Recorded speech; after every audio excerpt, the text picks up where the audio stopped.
On a Tuesday morning, she texted me at my desk in the architecture firm where I'd been employed for 6 years. I read it thrice before placing my phone face down on my keyboard and gazing fixedly at the wall for what seemed like an hour but was likely only 45 seconds. The wedding remained scheduled, she said, but she needed a few nights with Tyler first, for finality. This line, particularly this one, finally shattered something within me because it was true. I had always understood, having comprehended her actions for 3 years. The canceled anniversary dinners due to Tyler's messages, his hoodie in her closet because she found comfort in it, and his presence in her stories, memories, and sentences. Eventually, understanding became my entire identity within our relationship.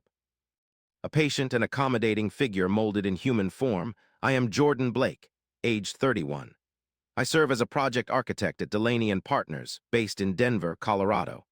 8 days prior to what was expected to be the most joyous day of my life, my fiancée, Cassie Hartwell, requested permission to spend several nights with her former boyfriend, Tyler Graves, for closure before our marriage. I wish to share with you my subsequent actions, but first, it's crucial that you comprehend who Cassie was, who I believed she was, and who Tyler Graves had been in her life, long before I entered the scene.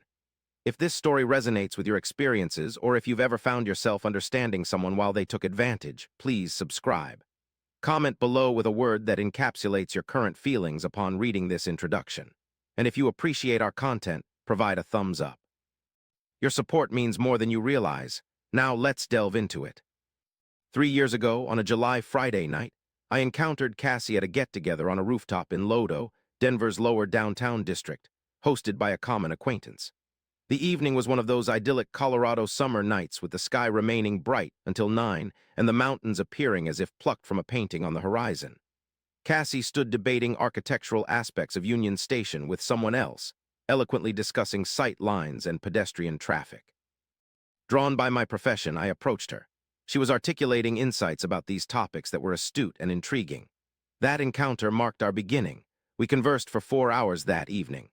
Cassie was a pediatric occupational therapist at Children's Hospital Colorado in Aurora, possessing wit, intelligence, and an inviting warmth that made the entire room feel more personal when she focused on you.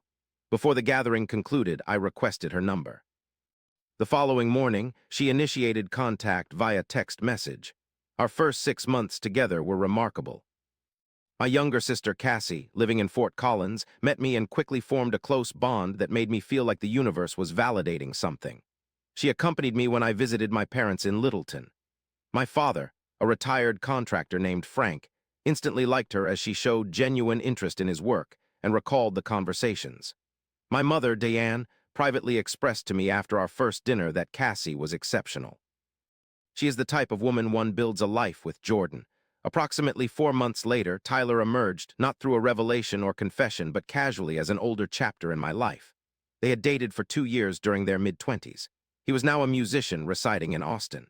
Their relationship ended because Cassie wanted to remain in Colorado, while Tyler sought a life on the road.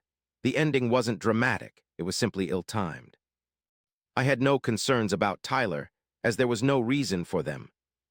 Tyler returned to Denver, a fact Cassie mentioned casually as if referring to any other acquaintance. Upon his return, Cassie planned to meet up with him for coffee and catch up, nothing more. I replied with an encouragement, trusting her because I was not the type of partner who demanded constant monitoring or issued threats. I was healthy, secure, and didn't require control. However, something shifted subtly, not immediately apparent, and I found myself justifying it with harmless explanations. Despite my love for her, my brain worked tirelessly to protect the narrative I desired most. The change became evident when Tyler's return prompted a different tone in Cassie's casual conversation. Unbeknownst to me at the time, those qualities were indeed positive ones, yet they could be manipulated against you by someone who misinterprets your sense of safety as apathy and trust as an open tab. The coffee meetings became a regular occurrence. As did these meetings, Tyler began featuring in her Instagram stories. Not consistently, not suspiciously, but occasionally. Posts such as him performing at Larimer Lounge or hiking photos from Red Rocks.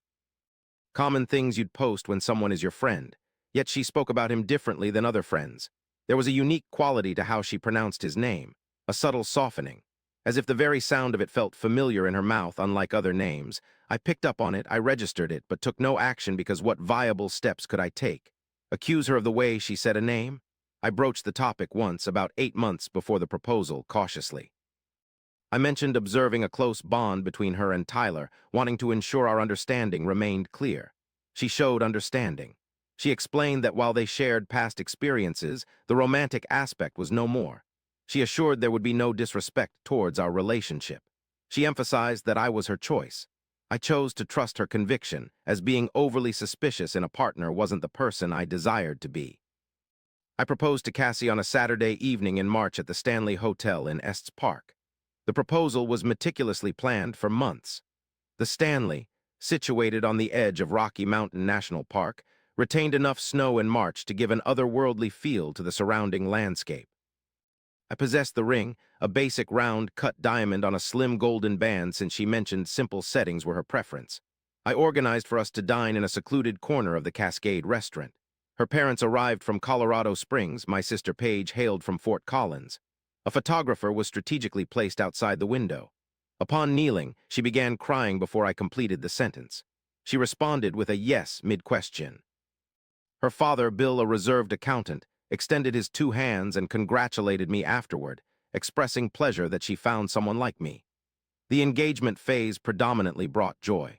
Organizing a wedding is logistically absurd and sometimes frustrating, but shared with the one you cherish, it feels like an exciting expedition. We swiftly decided on a venue, an elegantly refurbished Victorian event space named the Bradbury House in Congress Park, a district in East Denver known for its extensive tree-lined streets and striking older houses. The event was scheduled for the initial Saturday of October. We hired a DJ, caterer, and florist. We distributed 212 invitations. We took engagement photos at Chatfield Reservoir during sunset, and the images turned out wonderfully beautiful. Tyler remained part of the scene, continuing as the casual presence I'd grown accustomed to. He attended Cassie's birthday party in July, and I exchanged pleasantries with him for about 20 minutes, discussing Colorado's music culture, and he appeared normal. There was nothing unusual or concerning. However, it was 2 months before my wedding that I began noticing a change. It's challenging to articulate this change without sounding as if I were analyzing her actions like a surveillance operation, but I wasn't. Instead, I became attentive, as one must when something subtly persistent keeps nudging at the edge of your thoughts. She started providing fewer specifics about her plans, not concealing information intentionally, just less explicit. She was the type to recount her entire day without prompting. Now she responded to unasked questions with responses that were technically correct but somehow lacking detail. She seemed more fatigued, spent more time on her phone, left unexpectedly for calls, and returned visibly emotionally affected. I inquired about her well-being twice during that period, both times receiving a yes as an answer. Once she mentioned wedding stress was taking a toll, which I could relate to since it was affecting me too. A message arrived on a Tuesday in September, 7 days prior to the wedding. I had been at Delaney and Partners since 7 in the morning, working on a mixed-use development plan for a location in Rhino River North Art District. My associate Nate Ockhaffer brought coffee, and we were engrossed in site analysis when my phone vibrated on the keyboard. Glanced at the preview, read the first line, picked up the phone, and listened carefully to it. "The wedding is still on, my dear. I merely require a few nights with Tyler before we proceed. Proper closure. Do you grasp this, don't you? You always understand. I adore you. This won't alter anything." Placed the phone back. Nate eyed me from across the drafting table. "You all right?" affirmed with a nod. Returned to the site analysis. Gazed at the elevation drawings for roughly 4 minutes, yet saw nothing. Then something unexpected occurred, and I can't fully elucidate it. It wasn't anger. It wasn't sorrow. It was more like lucidity. A sudden, quiet, undeniable lucidity, a type that feels less like an emotion and more like a room illuminated after years of groping in the dark.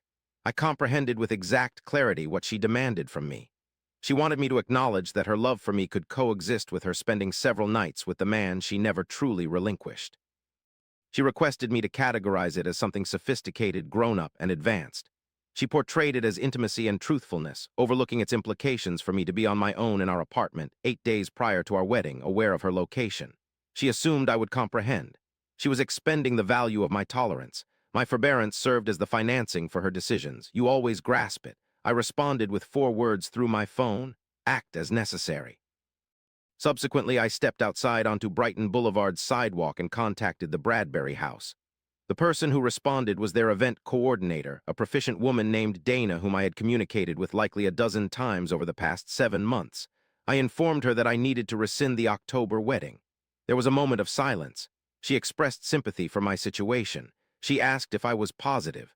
I confirmed it.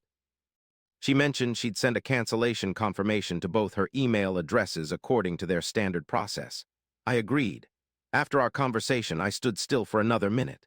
The Denver air in September retained a hint of summer. Across the road, a mural adorned the side of a warehouse building, massive and vivid, created by an unknown local artist. I gazed at it for a while. Then I contacted the florist, followed by the caterer, and later the DJ named Brandon, who was sympathetic and promised he hoped I was all right.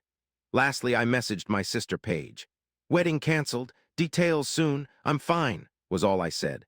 She called straight away, but I allowed it to go to voicemail as I wasn't ready just yet. I returned inside and completed the Rhino proposal. The events that unfolded subsequently are the part that requires truthfulness, as my emotions during the following days were not straightforward. This is not a tale about a man who felt nothing. This narrative revolves around an individual who, after spending 3 years adjusting, adapting, and justifying, ultimately decided to halt.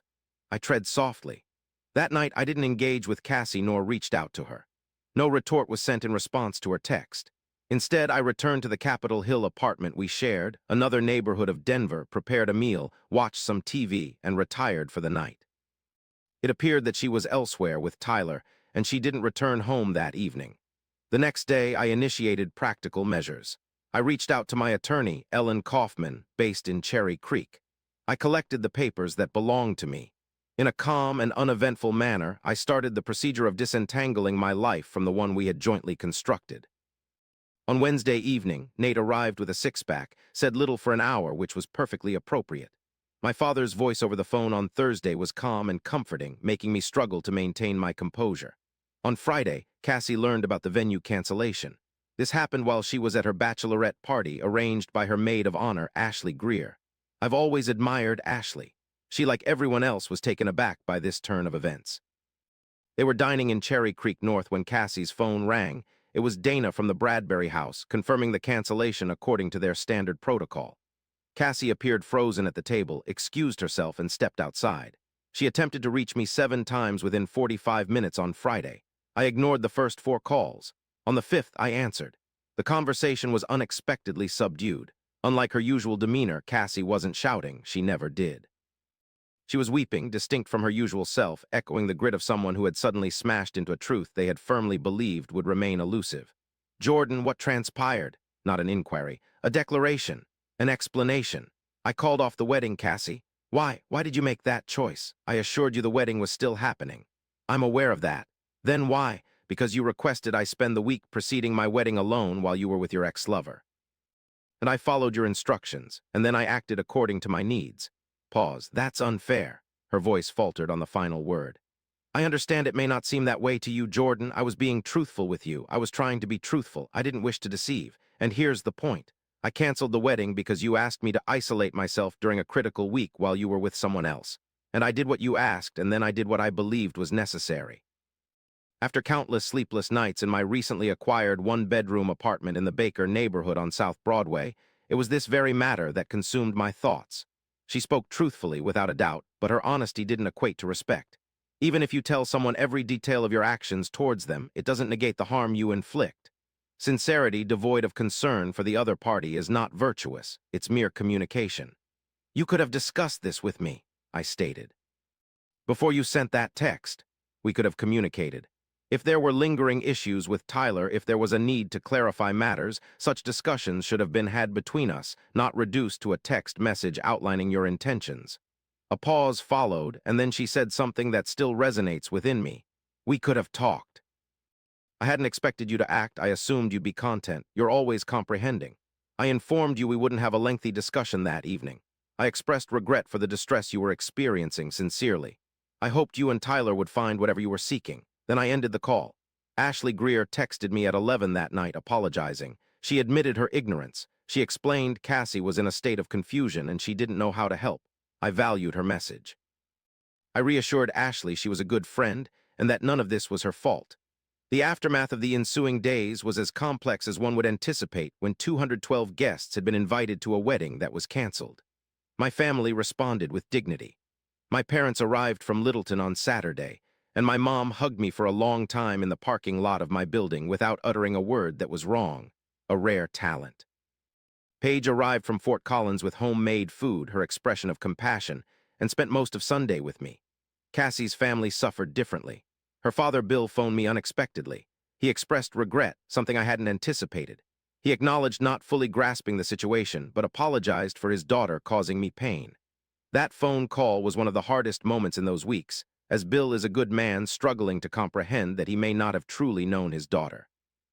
This type of sorrow is unique. Some individuals within our circle chose allegiances following the end of the relationship, with some distancing themselves and others extending genuine comfort. One common friend, Claire Thornton, reached out a week after the incident. She had noticed a pattern in Cassie's relationship with Tyler for a long time. She observed how I displayed patience and steadfastness, while Cassie relied on this trait without fully recognizing its significance. She acknowledged her admiration for my handling of the situation. She noted that it may not have felt strong from within, but appeared as a man who recognized his own worth from an external perspective. I reread that email thrice. I'd like to delve into something authentic for a moment, not the technical aspects of what transpired, but the genuine emotions experienced by the individual involved. Often, tales like this one are simplified into a neat progression of wrongdoing, justified reaction, and ultimate vindication. However, the truth is more complex and deeply human. The fact is, I harbored deep affection for Cassie Hartwell. It was an unreserved, complete love for her, the version of her who stayed up late discussing our future with me. The version of her who never made me feel like a burden during a minor surgery I underwent 18 months ago. The genuine, humor-sharing version of her, the one who truly loved me, albeit with an unacknowledged reservation, was authentic. Our love was real.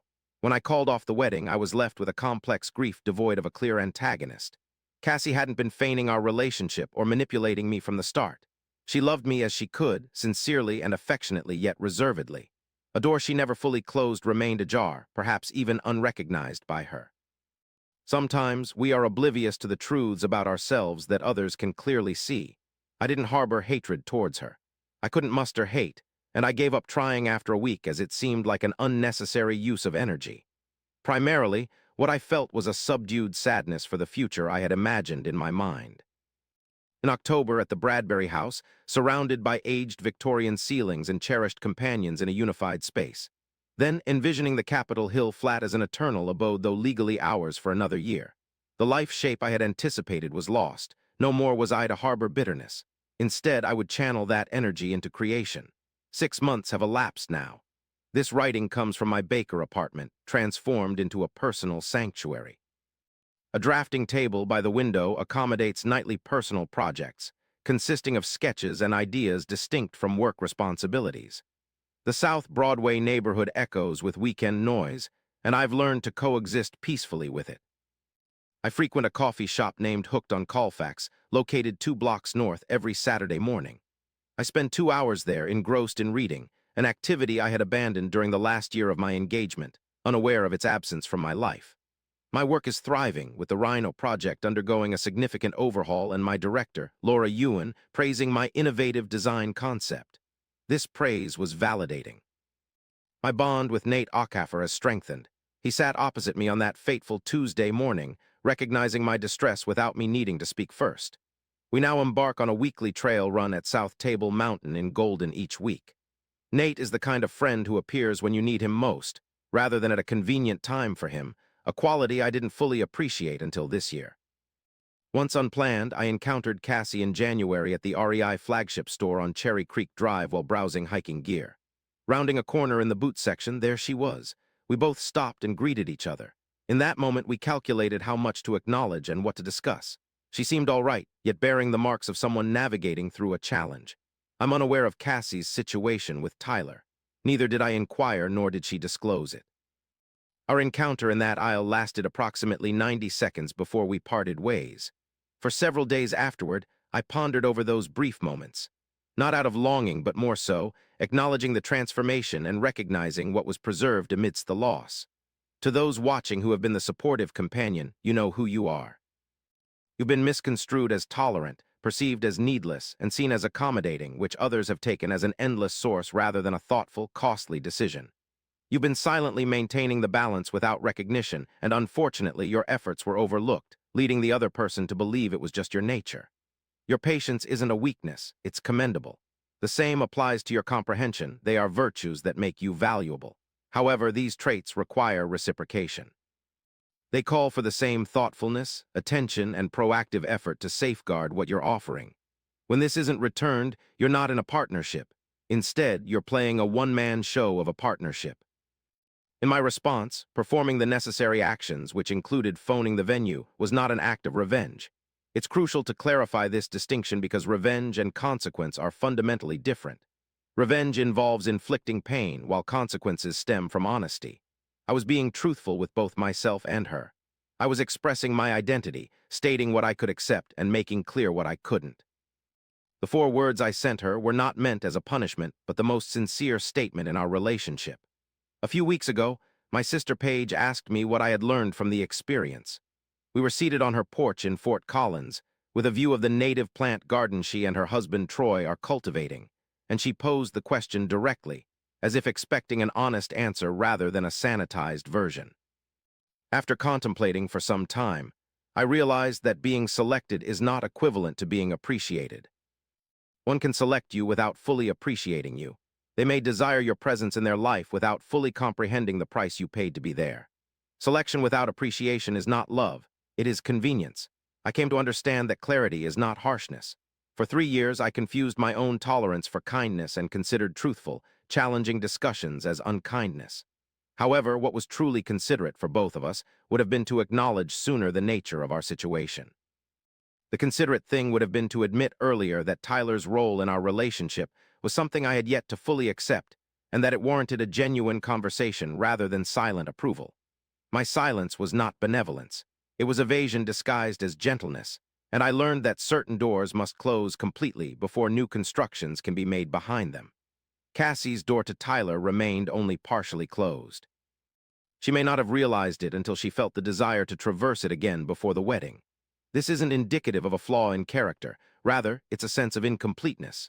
Yet, marrying someone whose heart remains open isn't a solid base. It's a waiting area. On a Sunday morning 2 months ago, I passed by the Bradbury House in Congress Park, where an event was taking place. From the sidewalk, I could see that the old Victorian interior was bathed in light and filled with flowers and well-dressed individuals. A joyful laughter emanated from within, audible even through the walls. For a moment, I stood there, absorbing it. I'm unsure what emotion I anticipated, but what I felt was something akin to impartiality. It wasn't apathy, which is detachment. Instead, it felt more like acceptance, like a melody concluding at its intended point. I strolled along the street heading towards the coffee shop, keeping my hands tucked inside my coat, as the morning air still held a chill from the previous night, Denver slowly stirring around me. The mountains lay westward.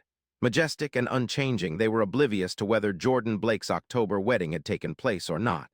I pondered on this for some time and found it truly soothing. To be frank, it wasn't the cancellation or even the message that affected me most. It was those 4 words she spoke. You always understand. Because such a statement is not a compliment. It's a sign they've been using your empathy as if it were their currency. Jordan didn't lose a genuine love. He lost the facade of one. In truth, that's the more challenging sorrow. Grieving for something that seemed real but never fully belonged to you. If someone in your life depends on you to always understand while keeping their options open, that's not a relationship. It serves as an alternative strategy. It's more rewarding to be someone's preferred option rather than their fallback.